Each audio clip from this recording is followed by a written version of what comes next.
Selamat datang kembali di pembahasan kita.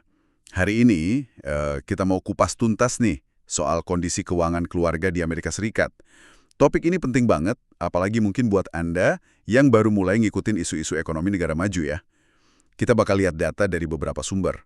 Ada Ludwig Institute atau LLSIT, terus ada survei dari Bankrate, sama data utang kartu kredit terbaru di AS. Tujuannya, biar kita semua, terutama Anda, dapat gambaran yang lebih jelas soal tekanan finansial di sana. Murni dari data yang ada di depan kita nih. Oke, siap ya? Mari kita bedah bareng-bareng. Nah, kita mulai dari temuan LSIP dulu ya. Ini angkanya, wah, cukup bikin kaget sih. Jadi 60% rumah tangga di AS itu katanya nggak mampu memenuhi standar hidup yang mereka sebut minimal. Kebayang nggak? Kalau keluarga punya 2 anak, rata-rata itu butuh sekitar $120.302 setahun. Itu cuma buat kebutuhan dasar loh. Pemicu utamanya apa? Biaya medis disebut naik gila-gilaan, 301% sejak 2001. Sementara kenaikan gaji, jauh ketinggalan. Ini kan angka serius ya. Maksudnya standar minimal yang susah dicapai ini, gimana ya implikasinya? Iya, itu pertanyaan bagus banget. Standar hidup minimal versi LISEP itu biasanya ya isinya kebutuhan pokok aja. Kayak rumah, makan, transportasi, mungkin perawatan anak, kesehatan, bener-bener yang esensial. Nggak ada itu ruang buat mewah-mewah atau nabung yang gimana gitu. Oh, jadi benar-benar dasar ya. Betul. Nah, kalau mayoritas saja udah kesulitan capai standar ini kan bukan lagi soal gaya hidup ya, tapi udah menyangkut stabilitas dasar. Ini nunjukin ada erosi daya beli yang cukup serius. Gampangnya, gaji yang diterima makin nggak nutup biaya hidup yang naik terus.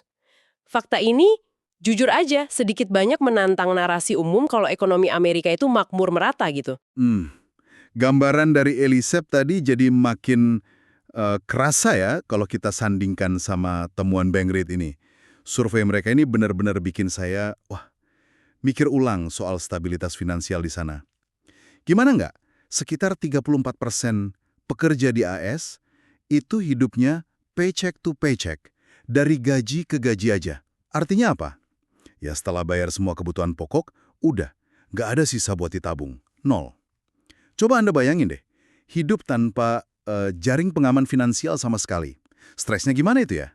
Persis, dan fakta kalau sepertiga pekerja nggak punya tabungan ini, dampaknya lebih luas loh daripada sekedar masalah pribadi. Ini nunjukin ada kerentanan struktural di ekonominya. Maksudnya gimana tuh?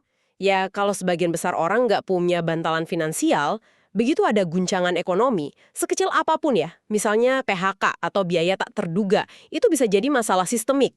Ah, oke oke. Ini jadi pertanyaan juga soal kualitas pekerjaan yang ada.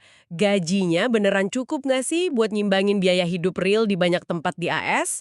Jadi bukan cuma soal nggak bisa nabung, tapi soal ketahanan ekonomi nasionalnya juga. Dan karena nggak ada bantalan finansial ini, kayaknya banyak yang lari ke utang ya. Lihat aja nih data utang kartu kredit.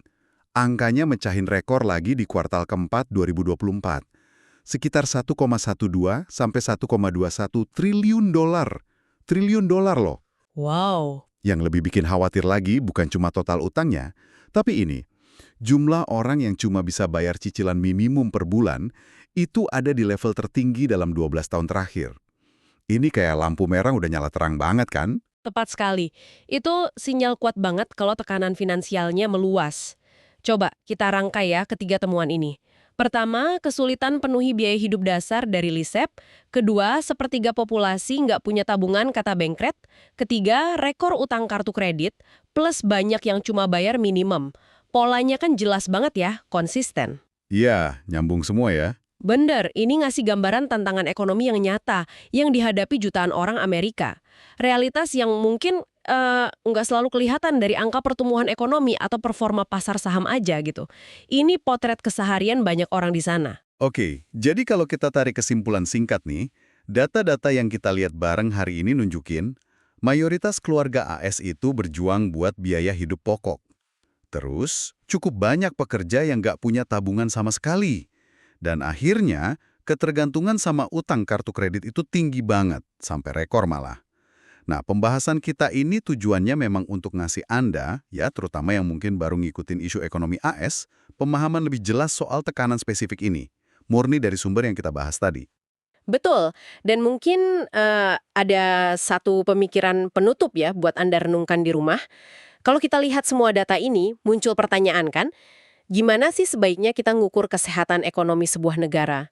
Apa cukup pakai metrik tradisional, kayak pertumbuhan PDB, atau angka pasar saham?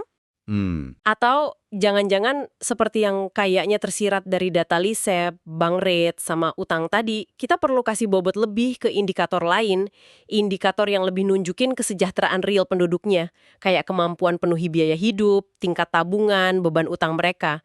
Menurut Anda, indikator mana sih yang benar-benar ngegambarin kemakmuran sebuah bangsa? Coba direnungkan.